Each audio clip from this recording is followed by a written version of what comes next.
Katanya di negeri ini semuanya bisa cepet asal ada waktunya. Well, pernah nggak kalau misalnya mau ngurusin surat ataupun dokumen, terus pingin cepet, tapi ternyata harus bayar ongkos dulu? Nah, itu namanya pungutan liar alias pungli. Beberapa saat yang lalu gue habis ngobrol sama beberapa orang tentang tren pungli ini. Nah, untuk skala kecil misalnya, ngurusin surat izin di komplek, biasanya tuh ada uang permen katanya. Which yang dibiarkan dan dinormalisasikan yang akhirnya mengarah ke skala yang lebih besar, yaitu korupsi.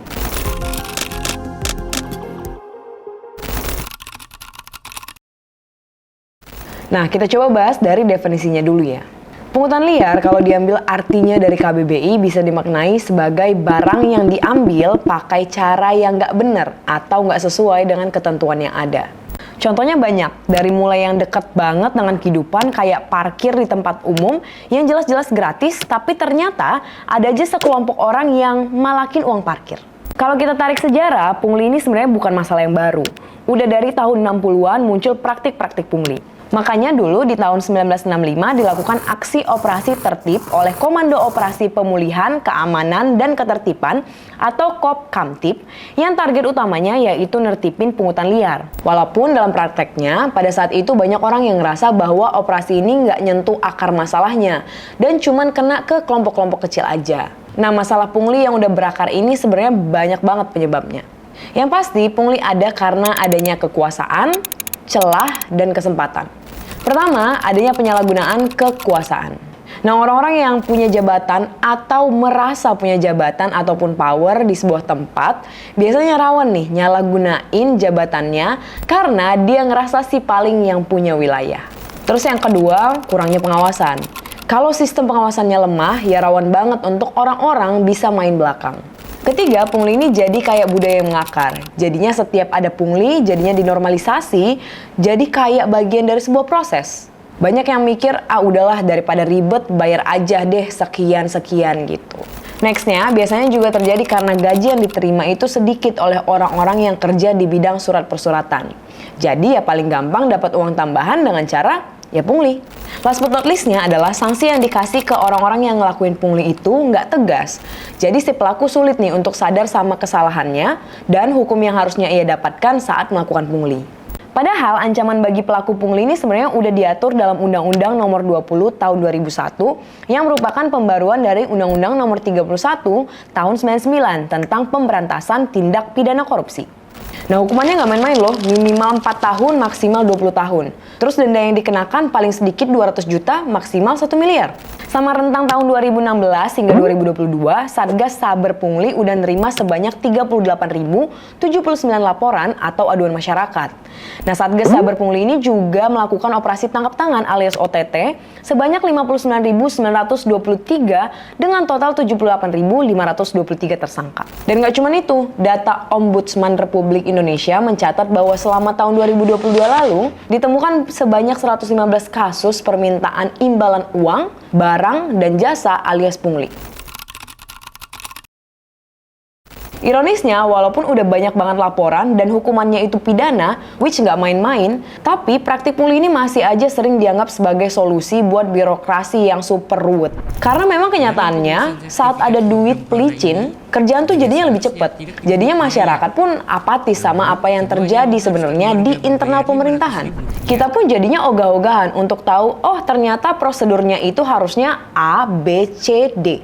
Bukan kayak A, J, K, L, Z, yang nggak jelas. Nah, makanya akhirnya banyak juga kan kasus-kasus maladministrasi yang terjadi. Maladministrasi sendiri ya terjadi karena pada praktiknya petugas di lapangan itu nggak menjalankan pekerjaannya sesuai standar operasional atau SOP. Mungkin beberapa instansi udah punya SOP, tapi kembali lagi pengawasannya nggak ketat, ya sama aja memperbolehkan petugas-petugas yang mungkin nakal untuk praktek pungli. Lucu juga ya sebenarnya, untuk hal-hal dasar yang kayak surat menyurat aja kita harus ngabisin banyak waktu, bolak-balik cek status permohonan, tanda tangan harus pakai pulpen lah, dokumen harus hard copy lah di tengah zaman yang udah serba satset dan juga serba elektronik ini, semuanya tuh dibikin ribet. Nah, tapi anehnya kalau ada uang pelicin kayak jadi gampang gitu. Kalau misalnya nih gak bawa hard copy identitas, nanti pasti jawabannya kayak ya udahlah Bu, nggak apa-apa, aman. Nanti juga bisa nyusul. Proses yang udah ada dulu aja ya. Bingung kan? Nah, selain keribetannya ya, pungli ini juga ngerugiin masyarakat banget sebenarnya. Terutama yang secara ekonomi masih kurang mampu.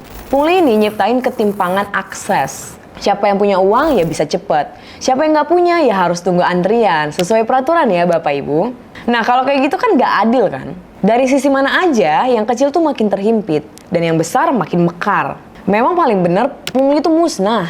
Karena ngerusak pelayanan di masyarakat juga. Tatanan yang udah dibangun dengan benar harus rusak karena praktik suap, sogok, dan pungutan-pungutan liar ini. Belum juga ya ada efek yang dirasakan, di mana ada keresahan sosial karena ya masyarakat yang kecil menganggap nggak ada perlindungan hukum nih untuk mereka. Malah adanya kesengsaraan karena dijadikan korban praktik ilegal. Belum lagi dengan kenyataan bahwa setiap lapisan di pelayanan publik itu pasti ada punglinya. Ya gimana ya, bahkan sekolah aja kalau kita pikir-pikir tuh banyak juga kok punglinya. Uang olahraga lah, LKS lah, buku, apalah, kegiatan lah. Ya tapi pada saat itu mungkin kita normalisasikan aja. Karena kita mikir ya itu bagian dari kegiatan sekolah. Nah karena ada pungli di setiap lapisan, makanya menurut gue tuh perlu pembaharuan. Aparat terkait yang bisa negakin hukum harusnya kerasnya sama orang-orang yang ngelakuin pungli. Bukan malah ke mahasiswa yang lagi merjuangin demokrasi. Mungkin perlu ya dilakukan juga sosialisasi ataupun edukasi lah ya buat awareness ke masyarakat. Kebayangkan misalnya petinggi udah bilang tidak ada yang namanya pungutan liar saat bikin perizinan. Yang mungli bisa lapor ke saya. Ya mana beranilah yang bawah-bawahnya. Kita yang mau ngurusin surat perizinan pun jadinya akan punya tameng. Pas dipungut kita bisa ngelawan. Kan kata lurah aja gak ada pungutan gitu. Tapi ya again, pungli itu kayak luka yang gak diobatin sebenarnya. Yang akhirnya bukannya mengering, sembuh, tapi malahan jadi infeksi. Pungli ini dinormalisasi, hukum dikangkangi, sistem dimonopoli. Ya crazy. Kalau misalnya kita cukup sial untuk menghadapi pungli, cobalah untuk mungkin laporin kasus-kasus kayak gini ya. Yang semoga dengan banyaknya laporan nantinya akhirnya yang di atas bisa ambil aksi. Dan akhirnya merasa bahwa ini tuh masalah yang beneran ada di tengah-tengah masyarakat. Dan perlu solusi. Dan ya semoga aksi-aksi pungli yang gak penting dan ngerugiin kayak gini tuh bisa berhenti. Karena ya katanya sih negara hukum. Tapi kenapa pungli masih jadi umum? Kalau pungli masih jadi tradisi, maka negara demokrasi ya hanya ilusi.